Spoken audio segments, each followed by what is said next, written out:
Radio La Frontière. Il est 10 heures. Au cœur de la science.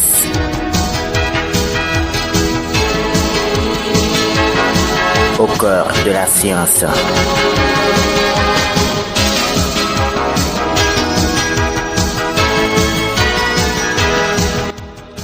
Bonjour à toutes et à tous, bienvenue dans votre émission Au cœur de la science. Aujourd'hui, nous parlerons d'un repas équilibré. Qu'est-ce qu'un repas équilibré? Quels en sont les avantages? Y a-t-il des inconvénients dus à la non-consommation de repas équilibré?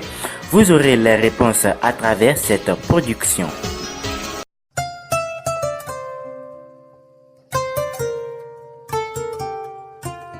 Une nutrition équilibrée est une alimentation variée, riche en des vitamines et bien répartie qui apporte les éléments nécessaires au bon fonctionnement de l'organisme. Alfred Akakpo est médecin nutritionniste. Une alimentation équilibrée, un repas équilibré. Le tout, c'est pour aboutir à une nutrition équilibrée. Qu'est-ce qu'on entend globalement par ça? C'est une alimentation qui apporte en nutriments les glucides, 55 à 60%, l'énergie, les lipides, 30-25% et les protéines, 10 à 15%. Donc, il y a 3 éléments seulement sur lesquels on se base pour parler d'une nutrition équilibrée, d'une alimentation équilibrée. Selon lui, la consommation d'une alimentation équilibrée présente plusieurs avantages. Les définitions que nous traînons aujourd'hui passent par des observations scientifiques qui ont amené les experts en la matière à les adopter comme référentiel. C'est-à-dire que si l'alimentation est équilibrée, c'est cette nutrition équilibrée qui est associée au maintien ou à la génération d'un état de santé des meilleurs pour le plus long terme sur cette terre. C'est pour ça qu'on parle de l'alimentation, de la nutrition équilibrée. Donc, premier bienfait, c'est avec ça qu'on a une bonne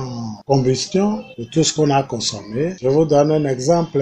Quand on prend les moteurs à 2 temps, les moteurs à 2 temps sont les mobylettes. Pareillement, les choses vont se passer au niveau de la paroi des vaisseaux. Et cet encrassement n'arrange pas surtout lorsque ça se positionne au niveau du cœur. On va parler de l'infarctus du myocarde ou ce qu'on appelle communément attaque cardiaque. Et si c'est au niveau du cerveau, la zone qui aurait été choisie, cette zone va connaître une absence d'apport de nutriments et cette partie peut mourir avant les autres. Et vous allez voir la personne avec une partie de son corps qui ne peut fonctionner.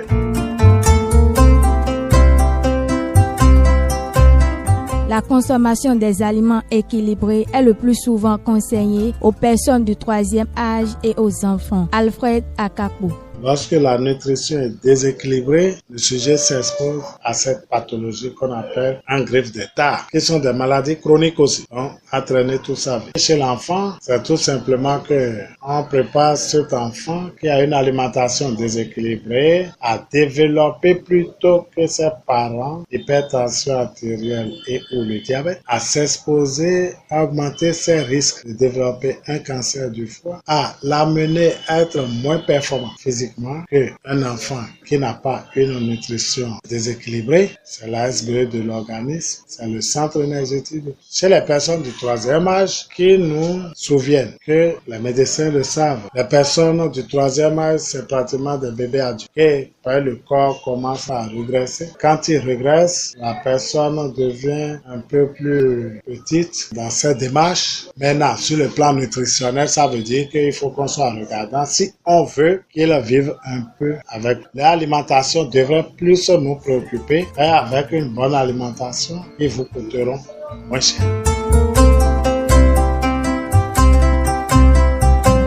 En croire, les personnes n'ayant pas l'habitude de prendre les nourritures équilibrées s'exposent à d'énormes dangers. Lorsque le repas n'est pas équilibré, c'est qu'il y aura une consommation d'une partie des nutriments qu'on a consommés et puis l'autre partie n'est pas consommée. Au niveau des protéines, par exemple, il y a certains acides aminés, lorsqu'ils ne sont pas là, vous avez apporté tous les autres ne seront pas consommés. Donc, il faut toujours des proportions. Sur ces proportions, nous avons baptisé des proportions adéquates. Quand l'alimentation n'est pas équilibrée, on peut se retrouver dans ce qu'on appelle les facteurs facteur limitant, c'est-à-dire parce qu'il manque la quantité qu'il faut pour pouvoir consommer à 100% l'autre nutriment, alors le corps ne va pas le consommer entièrement. Il peut avoir des déficits.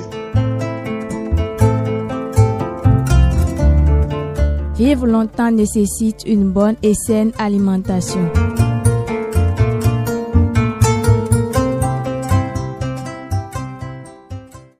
Au cœur de la science. Voilà, c'est la fin de cette émission. À la réalisation, Martine Awele. Devant ce micro, je suis Roland Abiola Bokosa. Passez une excellente journée.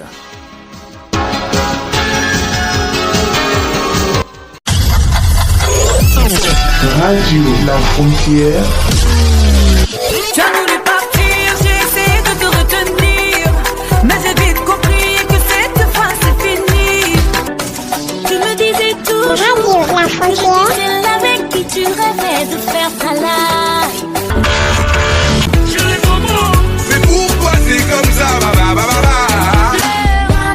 Radio La Frontière.